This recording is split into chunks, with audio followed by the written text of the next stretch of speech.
Hi, welcome back to Wilde Speculations. I'm Daniel. I'm Scott. This week we talk about Critical Role Campaign 2, Episode 72, not 71, which I think is what I wrote in my tweet. Clay and Dust. Yep. Kind of a slow episode for me. A lot happened. Yeah. Huge lore drops, great RP moments. Mm-hmm. But I felt like Matt was trying to set a pace in the beginning, and the players were having none of it. Yeah. And I mean that happens in sessions. And in today's episode, I almost wanted to concentrate on a deconstruction of the prep for the episode. Okay. And maybe I'll do that as we go through, but I don't want it to sound like I'm shitting on Matt, because I don't want to, because I think he did a great job with what he did. Right. It's just, Critical Role is a great venue to talk about how to DM, because it's watched by so many people. Matt's a good DM. Yeah. But everyone has their blind spots. Everyone has places they can improve. Mm-hmm. And so that's where I was going to talk about it. Okay. But I think maybe I'll sprinkle that in rather than giving an upfront thing. That sounds good. And right away we start with Welcome to Kravarat and Peace Essek. out. Yeah. I took my 30 damage for you. I'm going home. Yes, we also see the pros cons of teleport versus teleportation circle. Yes. Teleport, you can go anywhere, not to just where a circle is. Yep. But there's a chance you're going to take 30 damage. Yeah, and a pretty good chance if you are completely unfamiliar with that location. Yeah. There's only a 24% chance that you end up where you want to be. And it's also one of the times where you roll percentile, and the lower the die, the worse. Yeah. Which it tends to be the reverse. Yeah. But it's the one time it's one of the few times you roll percentile and you want the higher number. I love Sam's 33 or 30. Was it 34? Yeah. It's like that's either on the cusp of being good or on the cusp of being bad. Nah, it's all bad. Yeah. All damage is bad. Yeah. Well, anything. I think it's that mishap is up to 46%. I think if you don't know where, like if you've never been there, it's unfamiliar. Yeah, it's like almost 50-50 shot. Yeah. And then of course you've got Caleb. Well, hey, I've got a pretty good track record. You've also never teleported, Caleb. Yeah. You've teleportation circled. Yeah. Yeah. Now Matt set the scene very well, and he wanted them to be a little away. Yes. So that they could see the mountain across this valley. And as they begin hiking towards it, he describes the mists gathering and rising as they get lower and lower. And I love everyone's reaction too. Everything from Jester, oh crap, I get out of the mist, to Travis, it can't be that bad, the music hasn't changed. Which is one of the things that I was going to say about one of the choices that Matt made there. Okay. Because if he really wanted to mess with them, he would have put in a change. Yeah. Not to combat music, no, which they're familiar with, but maybe something creepy, which Matt has done before. Yes. And that Travis, we know, is very susceptible to. Yes.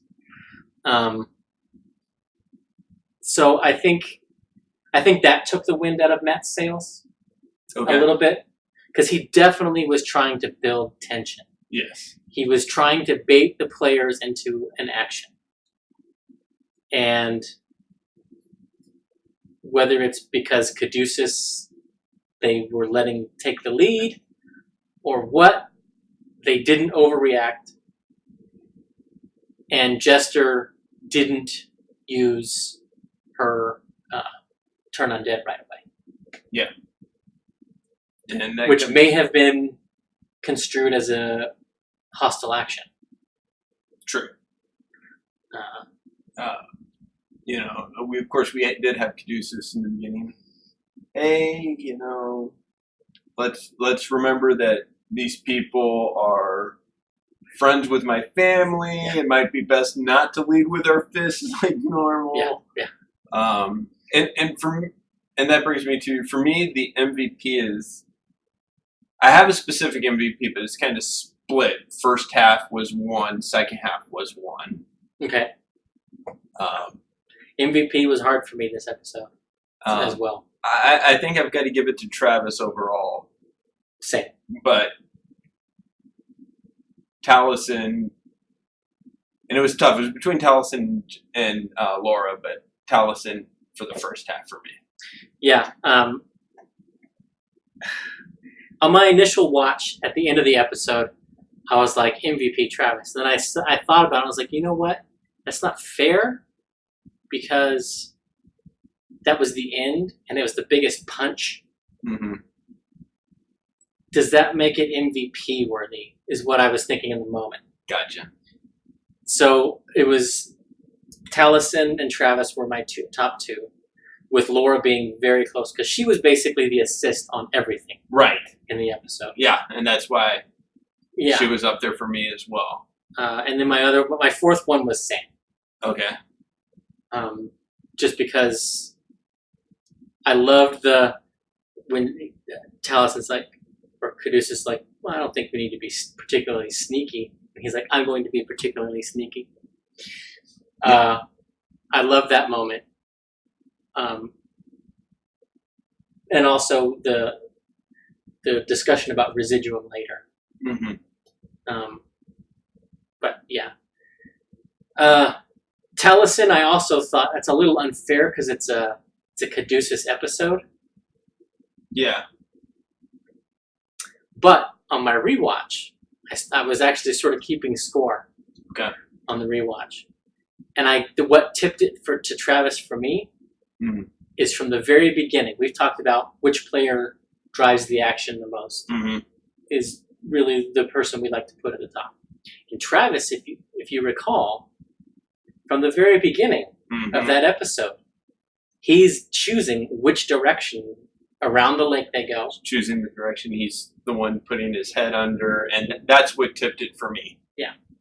And then, of course, the back end of the episode, which is the huge punch. Yeah. Yeah. And Taliesin, like, you did something I could never do. Yeah. In throwing that sword away. I thought... And when that happened, I had the same reaction as Taliesin at the same time. Just, yeah! Yeah, and I could tell, and that's probably going to be the subject of tonight, because Travis and Taliesin, right, are on Talks tonight. That moment, I think, is probably going to feature prominently. Yeah, and I have some speculations about that moment. But yeah, we'll get to that. We'll get to that. But an interesting distinction that Matt made in that opening sequence, the traveling to the mountain, is something I had not thought about in the world building, but that wandering spirits, ghosts, he has now canonized as not being something the Wild Mother is concerned about. Yeah. Her particular distaste for the undead seems to be zombies, skeletons, liches. The physical. Yeah. Or arguably maybe banshees, depending on how it came about. But that was an interesting distinction that I thought was made when they finally got to She's concerned with the natural, not the supernatural. Right. These spirits are people who don't have a place to go. Yeah. Which I thought was interesting, because it wasn't that they have unfinished business, as most ghost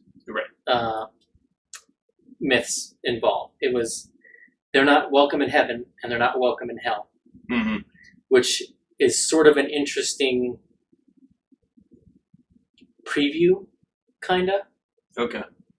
Of possibly Caleb's afterlife.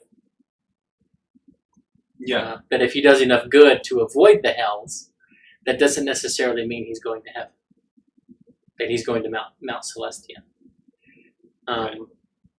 So I thought that sequence was interesting for that reason.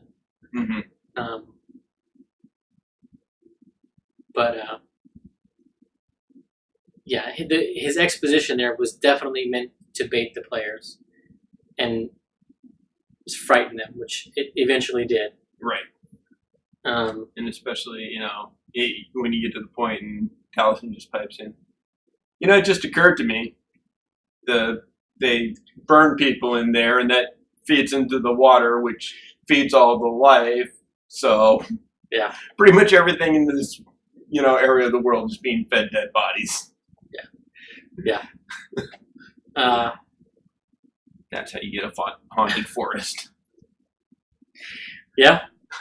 But one of the funny things in the episode for me was when they polymorphed. Yes. Into the eagles.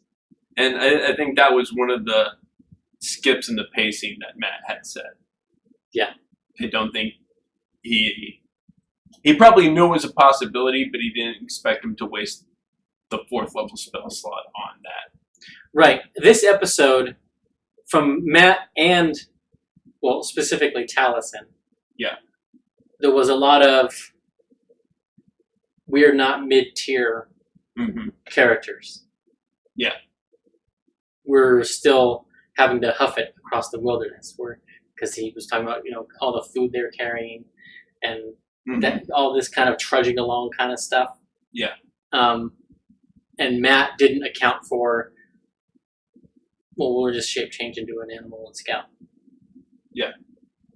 Or even, in theory, Caduceus sitting down and casting commune with nature.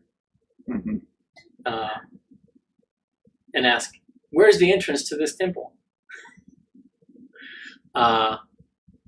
So yeah, I think Matt was expecting a little more exploration from them and not fast pass it. Yeah. The way that they did. But one of the funniest thing about that bit for me was Liam says albino. Laura says blue.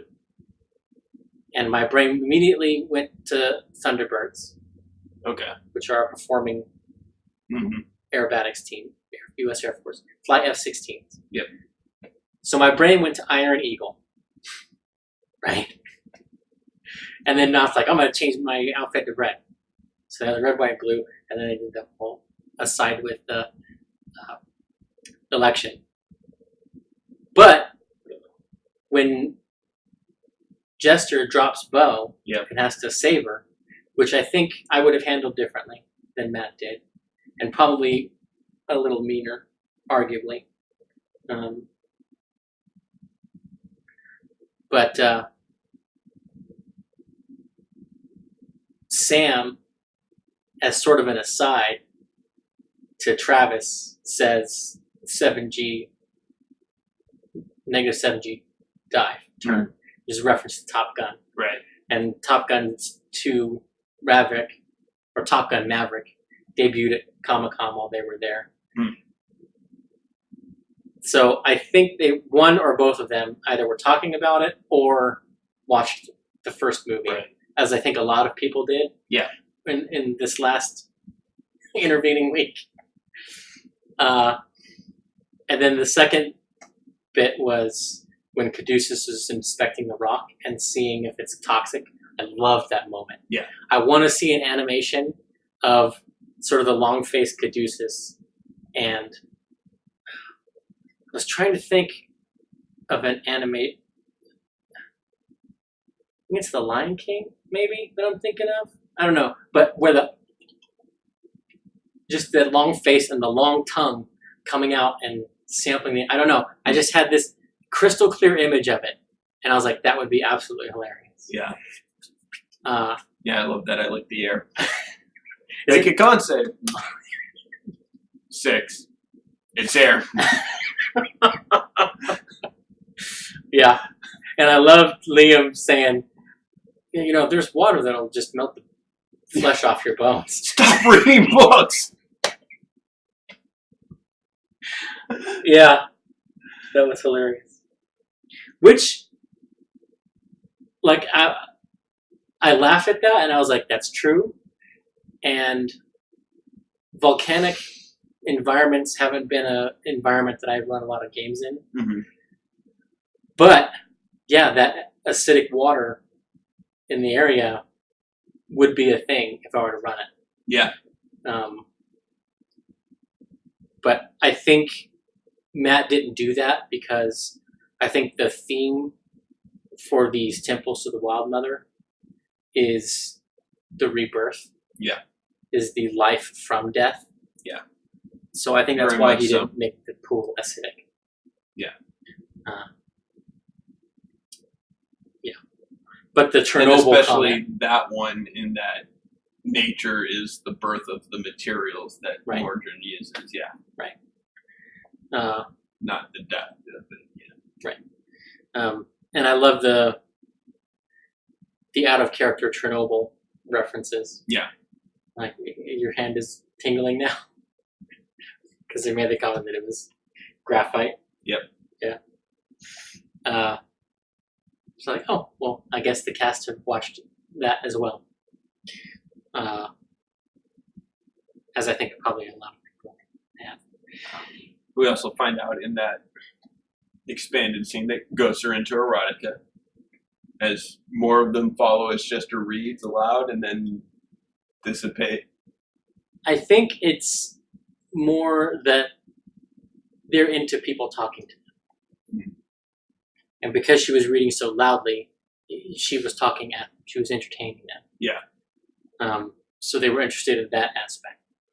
I don't think it had anything in particular to do with the content of the spoken words. Just that they were being Chester would spoken argue to. that. Well, yeah, I'm sure they all would.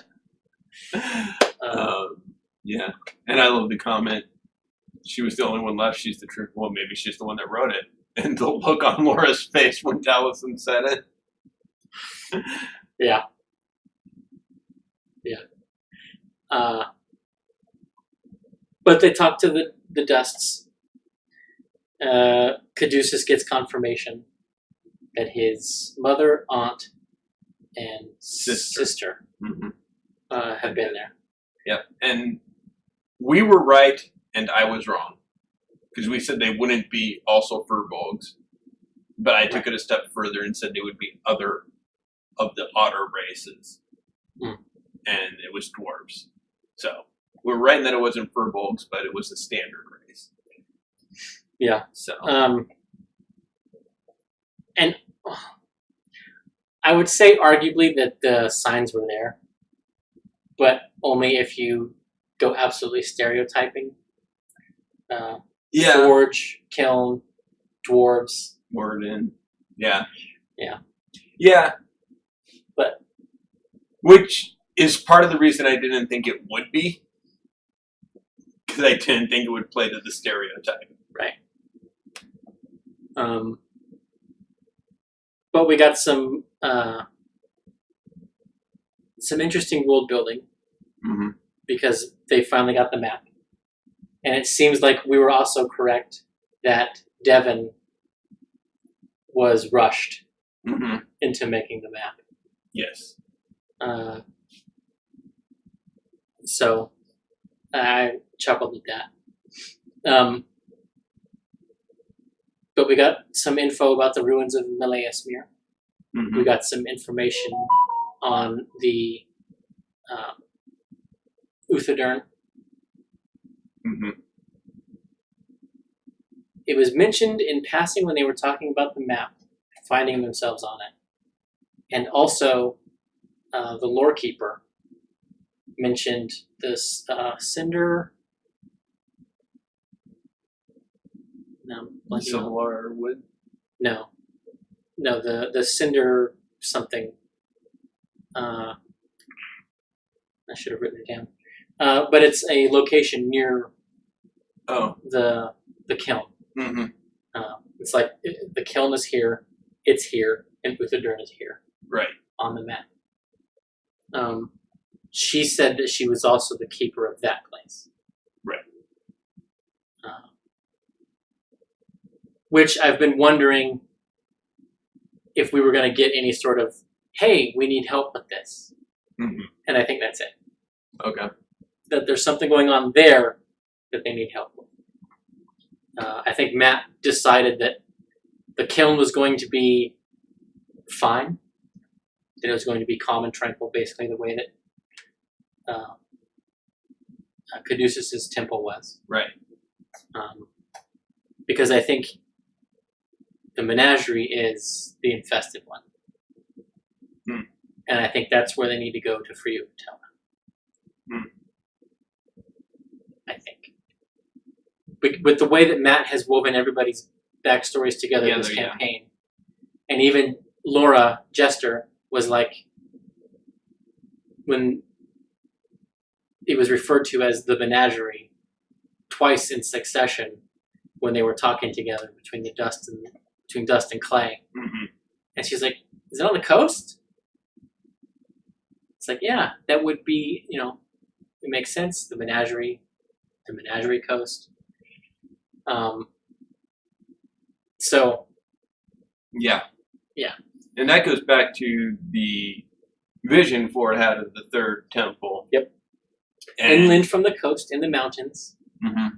And I said they were passing it by, and you said it might be deeper in. But I, even back then, I thought it was right there. Yeah. And if my rough calculations are right, the distance between Caduceus's and the Saddler Wood, mm-hmm. The kiln, and the Menagerie Coast are almost equidistant. I don't think so. I think the coast is further. Because, they even said it's not that far. You've just never been there. No, it's 200 miles from the Saddler Wood. Which is like 10 days easy. Okay. Which is what it took for them to get to the coast. Huh. To get to that mountain. Heard that. So, I'm like 89% positive. Okay. That it is in the mountains, in the Menagerie Coast, and that's where Ugatoa needs Ford to free him. Well, I don't know that he needs Ford anymore. Yeah. Yeah. Why don't we go ahead and jump into that? We'll start with Ford and Jester and their discussion. Okay. I wanted to talk about, okay. Yeah, because I wanted to touch on the residuum. Okay. And the throwback in this episode. Okay. Because they talked about Whitestone. Right. And Taliesin and Laura sort of were like, oh, we really want to go to Whitestone. And Matt was having difficulty in explaining how to refine that dust into the glass. Yeah. And I felt really bad for him because I don't think he gave it any pre-thought. Yeah. Into it, only that heat wasn't the component. Right. But the specifics of it, I don't think he drew out and didn't think it would be important. That he would need it. Right. I think that might be because he forgot Knott was an alchemist and or forgot that they had a big bag of residuum because they've never taken it out since they got it. Right. And he didn't cover the mechanics of it when they got it. Because otherwise we would have seen them use it. Honestly, I'm half surprised that they remembered they had it. Yeah. Well, Sam completely forgot about it. It was Laura that. Yeah. Which is another reason why she was on my list. Yeah. Because that residuum is key to whatever Caduceus needs to do, which I think involves restarting the kiln. Because I think it's essentially in low power mode. Okay. And the Wild Mother has seen the weakening of these bonds on Nukutoa and on the Laughing Hand, that these forces are coming together to undo all of the things that they did way back. Yeah. And so she's trying to kickstart the process of having everything ready. Yeah. To fight them. Okay. Now, Matt arguably has already given them the answer to how to make residuum glass. Mm-hmm. And it's from Campaign 1. And it's from the Whitestone arc. Yeah. Ripley had that big room that filled with acid that they got caught in. Yeah. And so I think acid is the key. And I think Sam, as they were going through that, remembered that, because he's actually the one that brought up acids. Okay, yeah. In the discussion of how to work with the residuum. And Matt said in the episode, I don't want any chemistry people to yell at me on Twitter. I don't want to get it wrong and have everybody yell at me. And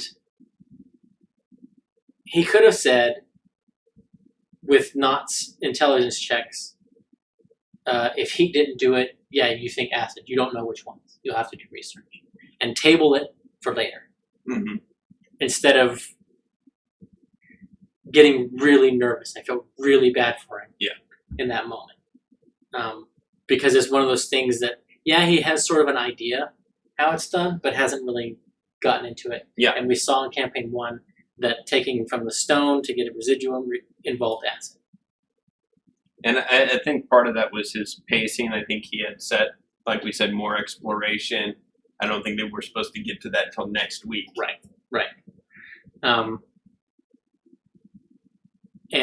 But I have the answer for him, or for you. Aqua Regia. Okay. It is an acid mix. It is in IRL. It's nitric acid and hydrochloric acid. Okay. And it is a compound that will dissolve gold and platinum so that you can separate it from other metals. So you can put gold-plated copper in a solution of Aqua Regia, and it will dissolve the gold off the copper. And then you do some other things, and then you cause it to percolate out so that you get pure gold at the end. Gotcha. When you sell your jewelry to those gold for money places, that's essentially what they do. Gotcha. And I think Aqua Regia is a magic item in the DMG. I just don't remember what exactly it does in the DMG. But for me, that was like, I was like, oh, just that. Okay. And then when Matt's giving the description of the anvil room and all the dwarven script, and Marisha has the aha moment, which is my favorite of her moments in the episode. I read Dwarven! Yeah. And he's giving her the sort of the lists of all the craftsmen, and that she's able to track Dolgrim's activities over centuries. Yeah. Coming here and making things. And Matt said he's the Hattori Hanzo. And I went, huh? And I think because Matt is in anime, right, and there's a lot of Sengoku anime, Hattori Hanzo is a prominent figure. He's one of Tokugawa's lieutenants. Right. So I think the name was in his head. But who he meant to say was Masamune, who is the sword maker, if you've ever heard the Japanese myth, Right. of the two sword makers put their swords in the river. One of them cuts everything that goes by, and the other one pushes everything aside. Masamune is the one whose sword pushes everything aside. Right. In that legend. And in his defense, when I was looking up my note to make my notes for tonight, I mistyped his name. I got the first letter correct in my first search, and I was like, wait, dang it, no. Because I thought Miyamoto Musashi was the name that popped into my head. So we're both equally guilty. But yeah, we have the Ford thing starts with Jester sending for Ford. Yeah. Well, and even before that, when he comes clean about his power loss, and he's like, sometimes you just want to. She chimes in, just disappear and leave it all behind. And it's like, yeah. She's like, yeah, I get that. I think that was a key insight, and it's something we touched on after last week with Jester, and that she wants to get away, that she wants to call it quits. Yeah. And she's feeling that. She just wants to get away, because since she's joined the Mighty Nine, she's had Molly die, she's had Yasha's betrayal, and why she got so animated and said, this is our new mission. Yep. Because that, I think, was her line. That was her lifeline to stay with the Nine. Yep. This whole thing started, she got connected with them because she wanted to help Ford get to the academy. Yep. He gave up on that dream, and then everything sort of tail spun out. Yep. What are we doing? We're making things worse.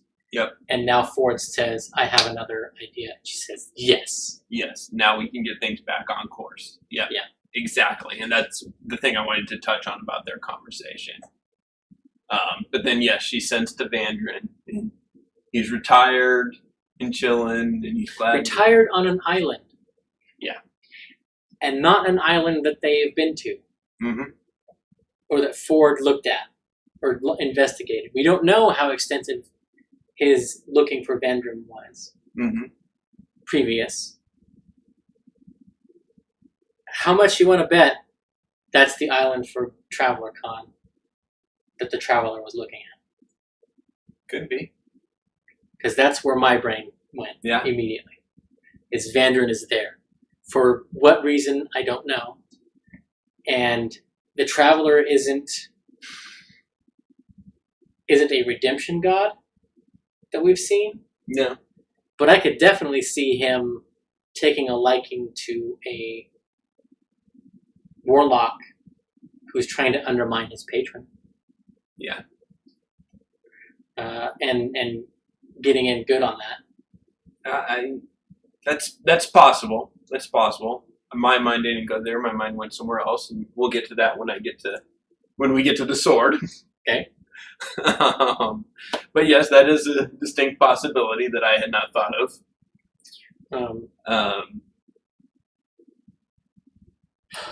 And then Ford gets another drink,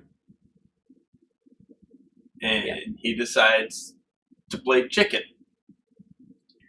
Yeah.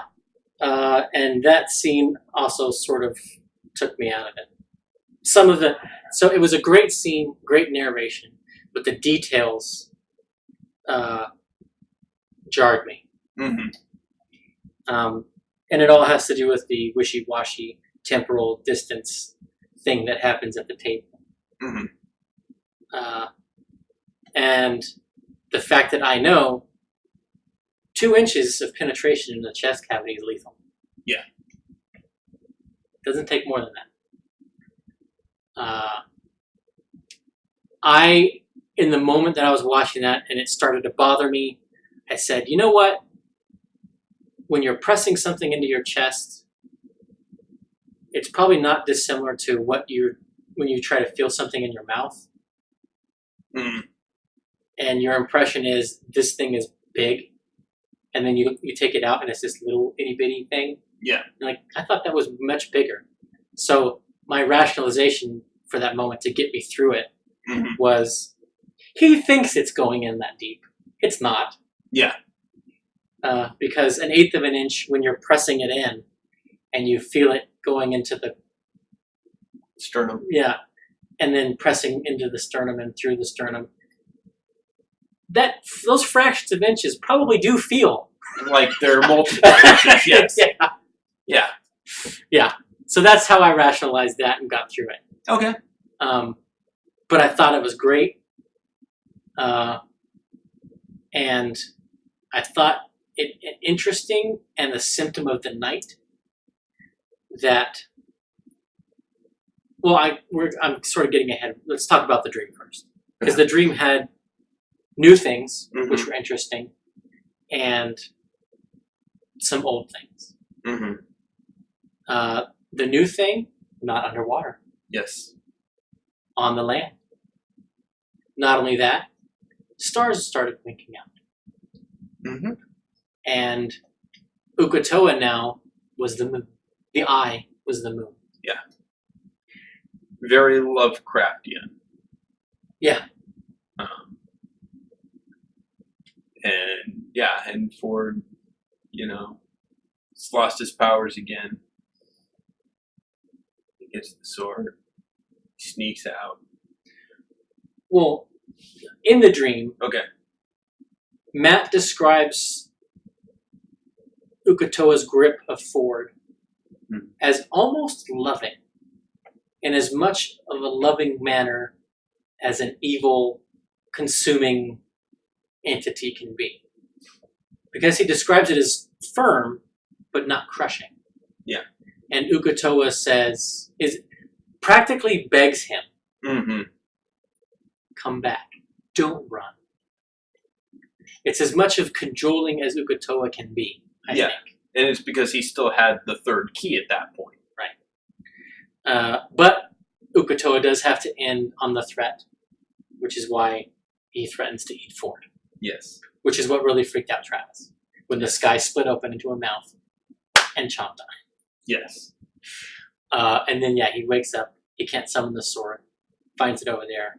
And sneaks out. Rolls a natural 20. Yes. Which I don't think he or Matt was counting on. Right. I think Matt was counting on somebody noticing. Yeah. And the sword was next to Jester, I believe. Jester? Maybe. I thought it was not. No, not. It was Jester or Caduceus, but I'm pretty sure it was Jester. Yeah. Which I thought was interesting. Yeah. For it to be there. And so, we can dig into that as well. Was that a threat from Uk'otoa? Was it a manifestation of Ford's unconscious? Of Jester being important to Ford's journey? There's a lot there. Yeah. I think it was a threat that Travis didn't pick up on. Yeah, I think so too. But he goes out, presses it into his chest. Takes quite a bit of damage. Yeah. And interesting.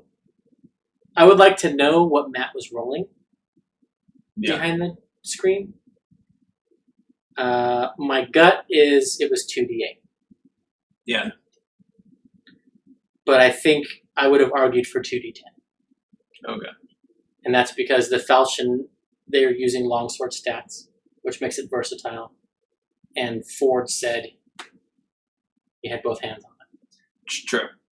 And he's essentially threatening and pushing it into his chest, which is a critical hit, arguably. Mm-hmm. So it's 2 damage dice. And I would say you're using it two-handed. It's going to be the max. Yeah. I would agree with that, and that's probably what I would have done, but I think he did the D8s. Yeah. Because he just didn't think about the versatile aspect. He just said it's a D8 damage, we'll do that. Right. Which is fine. Yeah. It's more narrative than combat. Right. And the other way that I thought about doing it was he gets the first intimidation roll. Matt says nothing happens. He starts pushing it in. You're at half hit points. Yeah. Just no ifs, ands, or buts. Half hit points. Yeah, especially because of the chest cavity. Yeah. Yeah, I could see that as well. I probably would have done the 2d10 each time if I was running it. However, I probably would have added his charisma modifier. Same. Because he uses his charisma modifier. Same. Or if it had been someone else, their strength modifier, I probably would have added that into the damage. Right. Same. Which gives him up to 25 points every time he pushes that sword in. Right. Which 7 to 25. Is better than a third of Ford's hit points every time that he's chancing to make that roll. Yep. Which is still considerable. I mean, 2 or 3 of those, and he's at half hit points anyway. Yeah. So yeah. But one of the things that I think that got lost, and it was a symptom of the miscommunication that was happening in that episode, was when he pulled the sword out, and Matt narrates his blood spurting onto the kiln. And then the smoke rising, and the pain subsiding a little bit. And he said to him, "What do you do?" I think there was a little bit lost in that translation, because I think Matt could have said, "You feel Ukatoa's presence in this smoke," or given him some sort of, or even the Wilde mother. Yeah. Because it very well could have been her, that he's spilling his blood into her kiln. Yeah. And so this fog, which is black, which makes me think it was Ukatoa, not her. That was the impression I got. Yeah. That was Ukatoa. But that didn't satisfy Travis. And I probably would have described it as the scent being a mix of the metallic from the blood and the brine from the salt water. Yeah. To give him a definite... To not be like, it's Ukatoa, but be like, it's Ukatoa. Right. He holds it over, threatening to drop it. Or, I'm not how I can hold this. Which is very reminiscent of Arnold Schwarzenegger in Commando. This is my week on, Sully.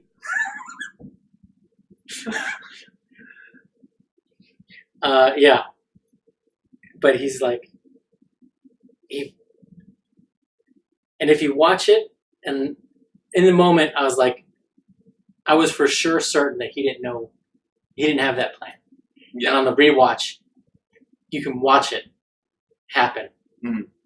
And this is a case of, I don't think Travis would have done it if he hadn't have been pantomiming his action, because he was holding it out. He says, "I draw it back," and it's when he gets to here, you see the expression on his face change and the look in his eyes change. And Matt seems to, Matt's waiting for him to go, tell me what you're doing. And he looks at the sword in his hand, and then he says, "Yeah." And he looks back up at Matt. He says, "I throw it." And that's when everyone at the table loses their shit. And yeah, that was in that moment. He had no plan. Yeah. And it was because... I think he had been wrestling with the idea of getting rid of the sword since way before, at least since Rosanna. When he started talking about the Wild Mother, and especially when Caduceus mentioned the kiln. But I don't think he made his mind up to do it until that moment. Because he looks at the sword, like, okay, yeah, I'm going to do it. Yeah, I throw it. I don't think he went into that scene, I am definitely going to throw this thing away. Right. I think he went in trying to ensure that this interruption in service would not happen again. Yeah. he was on the phone with his cable company. And you decided to cut the subscription. Yeah. Yeah. And yeah, I think it was, and he said it later, I didn't want to be a hostage. Yeah. And I think that was the decision that he made when he looked at the sword. Mm-hmm. And he said, yeah, that's wrong. Interesting also, symmetry there, I guess, maybe that's not the right word. But that was the Summer's Dance. Yeah. Which was Molly's sword. Mm-hmm. That's been part of the Sword of Fathom since Molly died. Yep. And Ford consumed it. Which means he no longer has his bonus action Misty Step. Correct. Is this another burial for Molly? At the kiln? The holy site created by Taliesin? Maybe. Now, Taliesin had doubts that the Summer's Dance falchion was destroyed. Oh, I have doubts that any of it was destroyed. Okay. It's already been established when he absorbed Summer's Dance that the other one that he had was still in Ukatoa's possession. It didn't destroy the previous sword. It just shunted it to Ukatoa. So Summer's Dance is with Ukatoa. Okay. So you think the metal in the pool was a misdirect? No. I think the thing's a magic sword. I don't think that it stays. Yeah, I don't think it was a misdirect like Ukatoa put metal there to make him think that. I think you see that, but I don't think it's actually. It's almost like a copy. It's almost like I see it as almost like the sword is in Ukatoa's possession. This is like a thing to channel the power of it. Okay. And Ford's just summoning this copy of this thing each time. Because here's the thing. Oh, okay, I see what you're saying. Yeah, and Matt even said you can't destroy magic items that easily. You know. Here's what got me thinking. So, Ford has cut ties with Ukatoa to a degree. I think I think Taliesin Caduceus was right when he said, "I think you've won a battle, but you're not completely severed. It's not over." I loved it when he was like, "What?" Now, just like Vandrin escaped Ukatoa by basically offering up Ford, and Ford got the Sword of Fathoms, and someone else is going to end up with the Sword of Fathoms. Okay. Now, this could be anyone from Vera, the first mate, to Deathlock of Antica, which we talked about, to Vandrin. Oh, you're on there. Hey. Your token refused. It's your turn. Oh, yeah. Because he had that orb, and then Ford had it. He had that sword, and then Ford had it. Yeah. I think the new champion, that orb is out there, just like when Vandrin got rid of everything.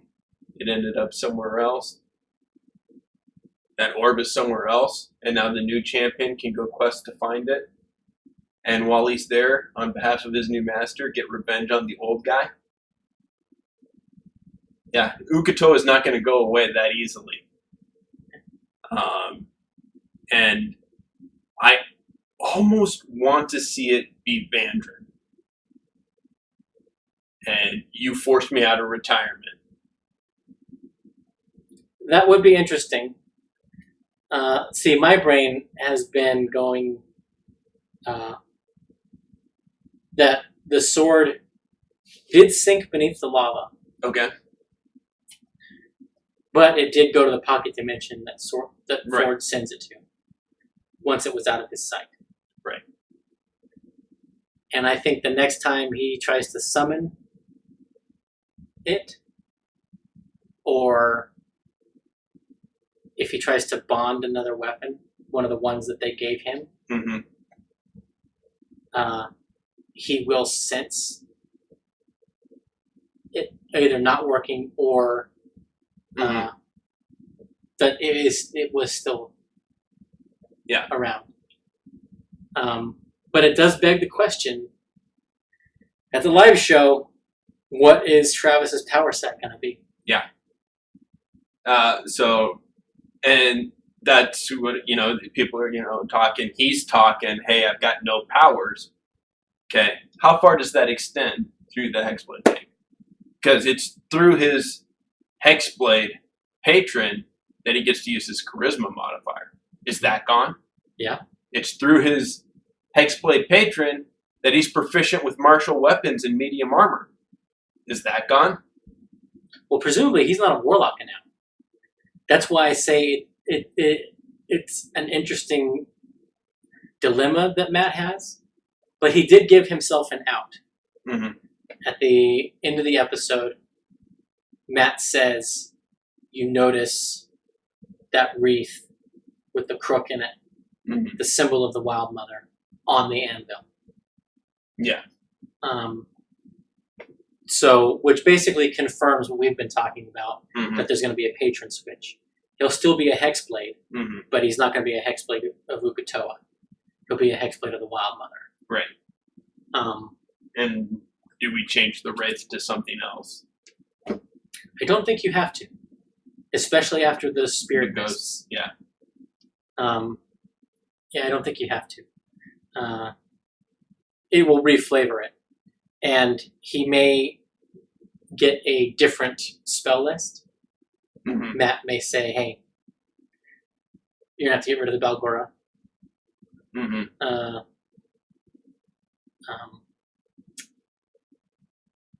Hunger of Hadar. Mm-hmm. Have to get rid of that. And just Possibly reflavor Crown of Madness too. And just reflavor Ford's warlock powers. Yeah. Or if Travis is feeling daring, the stats that he has work well for a sorcerer. Yeah. And he played the sorcerer in the Harry Potter one shot. Yeah. So the mechanics are not unfamiliar. And of late, he has been lamenting his only 2 spell slots. Yeah. Unless they take a short rest. So I think he's ready to do the full caster. Okay. I would like to see that. The other thought I had was that the new sword sorcerer. Yeah, that the new sword lets him use his charisma, and Matt counts that as the strength requirement, or he takes a 1 level dip in Hexblade and goes Paladin the other 8 levels. Yeah. Well, we've talked about it. And at the table they were talking about Paladin. Yeah. Is he going to be like a Paladin or so? Which I really want. My feeling, personal, if I was playing Ford, would be find some way to bypass or meet the strength requirement and be the, Palalock. Yeah. I think that's, and I think Oath of Redemption. Arguably Oath of Ancient since it's the Wild Mother, but yeah, that's where. Yeah, I think Oath of Redemption is the largest RP. Yeah. Possibility, but part of me doesn't want them to go the Paladin route. Okay. Until he gets that ASI. Yeah. and ups his strength. Yeah, I mean, I would prefer it either to be the ASI or, like we had talked about, the gauntlets. Right. I think, barring that, I would like to see Travis come back as a sorcerer. Divine Soul or Storm.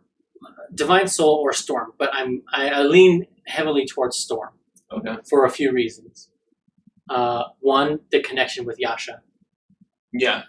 And that there's some intermingling at this site of intermingling gods that Matt talked about when he was talking about all the different people making all the different things.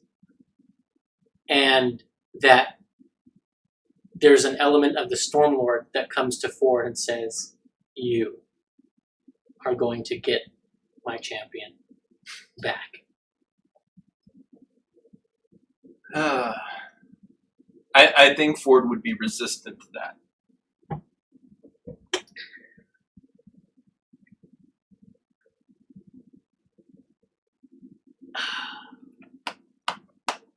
It depends on how it was framed. He is going to be the hardest one to convince to let Yasha back in. Well, what if the Stormlord comes to him and says, you need to kill Yasha? I think he'll be all for that. Because I think that is how the Stormlord is going to get Yasha back. Killer, resurrector without material components because you don't need them in. Yep. Yeah. The D&D version of turning it off and on again. Yes.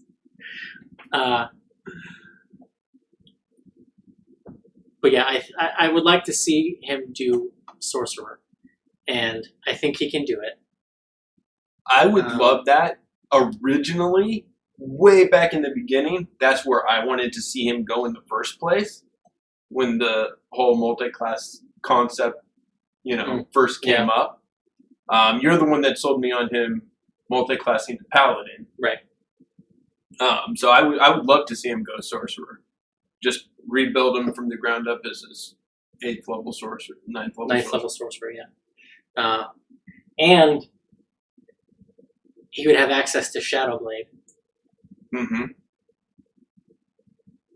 So there's a nice synergy there of Ford, which is a spell attack, so he still gets his charisma. Yep. And I don't know, and it's an opportunity for Travis to take back that aspect, and that it's not the falchion anymore. Yeah. It may look like a falchion, but it's not going to have all the barnacles and everything. Yeah. The one thing is he'd have to have at least a 1 level dip somewhere for the armor. Because if he rebuilds completely as a sorcerer, he won't be proficient with his armor. True. Now that could be a 1 level dip fighter. That could be a 1 level dip warlock for the Hexblade. Well, if he's going to do a 1 level dip paladin, well, he's got to have the strength though. That's true. The fighter thing he can do because his dex is good enough. No, they're both 11.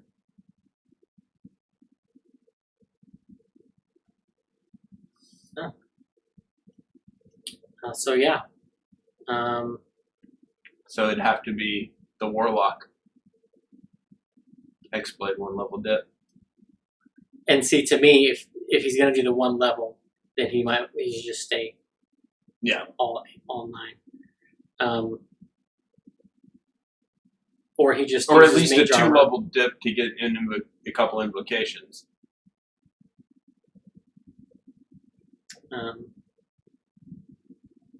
Yeah. I mean, it's an interesting conundrum that I look forward to seeing how they get their way out of it. On Friday, not Thursday, even though I'm probably still going to tune into Twitch on Thursday. Yeah. And as of right now, we are going to go over and watch Talks Machnia. We will see you guys next week. I guess.